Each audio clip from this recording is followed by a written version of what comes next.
பிராமணர்கள் போய் அங்கே நல்லா பரிச்சை எழுதி நம்ம தமிழ் பிராமணர்கள்லாம் போய் அங்கே ஒரு பெரிய டீமே செட்டில் ஆயிடுச்சு. அவர்களுக்கு பாதுகாப்பும் வராது மாதிரியா இல்லை. அங்கே உள்ள மராத்தி பிராமின்ஸை விட தமிழ்நாட்டு பிராமின்ஸ் நல்லா பெருத்து. மராத்தி பிராமின்ஸ்லாம் ஒன்றுமே கிடையாது.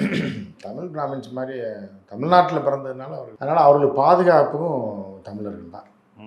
அதனால் அவர்கள் தமிழ் பெண்கள் பாதுகாப்பாக நிறைய பிராமண பெண்கள்லாம் பெரிய பெரிய அரசு பதவியில் இருந்தாங்கன்னா அது காரணம் இவங்க தான் அப்படின்னு இருந்துச்சு.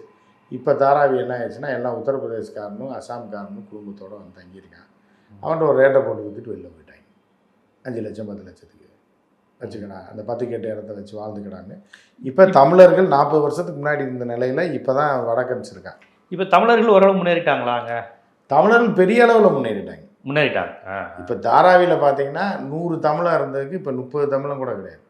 தாராவி டெவலப் ஆகிருக்கா? இப்போ முதல் தாராவி எப்படிங்க டெவலப் ஆகும்? தாராவி 7 8 ரூமு